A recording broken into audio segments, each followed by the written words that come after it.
ఇంకా room vacate చేసే time అయితే వచ్చేసింది. ఇంకా మేమైతే రూమ్ అయితే వెకేట్ చేసేసి పాపికొండలకైతే వెళ్తున్నాము. పాపికొండలకి మేమైతే బోటింగ్ అయితే బుక్ చేసుకున్నాము. ఇంకా బోటింగ్ వాళ్ళైతే భద్రాచలం నుంచి అయితే వెహికల్స్ అయితే పెట్టారు మన బోటింగ్ ప్లేసెస్కి అయితే. మేమున్న ప్లేస్ నుంచి భద్రాచలం వెళ్ళడానికి అయితే 1 అవర్ అయితే పడుతుంది. ఇంకా 1 అవర్ తర్వాత మనమైతే భద్రాచలం అయితే రీచ్ అయిన తర్వాత భద్రాచలం నుంచి బోటింగ్ ప్లేసెస్కి అయితే ఇంకా వాళ్ళైతే మనకైతే వెహికల్స్ అయితే ప్రొవైడ్ చేసేస్తారు. ఇంకా టోటల్ జర్నీ అయితే మనకైతే 3 అవర్స్ అయితే పట్టింది. మేమైతే 8కి అట్లా స్టార్ట్ అయ్యాము. ఇంకా రీచ్ అయ్యేసరికి 11 అట్లా అయిపోయింది.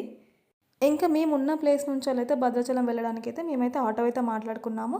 సో ఇంకా ఆటోలో అయితే మేమైతే స్టార్ట్ అయిపోయాము భద్రాచలంకి. అక్కడి నుంచి అయితే మేమైతే బోటింగ్ ప్లేసెస్కి అయితే రీచ్ అయిపోయాము. ఇంకా బోటింగ్ వాళ్ళైతే మాకైతే టిఫిన్ అయితే ప్రొవైడ్ చేశారు. ఇంకా టిఫిన్ అండ్ మీల్స్ మధ్యాహ్నం లంచ్ అయితే మనకైతే ప్రొవైడ్ చేస్తారు ఇంకా బోట్లోనే. బోట్ స్టార్ట్ అయ్యే ముందు అయితే మనకైతే టిఫిన్ అయితే పెట్టారు. ఇంకా టిఫిన్లోకి మనకి ఏం పెట్టారు అంటే ఇడ్లీ అండ్ ఉప్మా అయితే పెట్టారు. టేస్ట్ అయితే ఇంకా ఓకే బాగానే ఉంది, నాకైతే బాగానే నచ్చింది.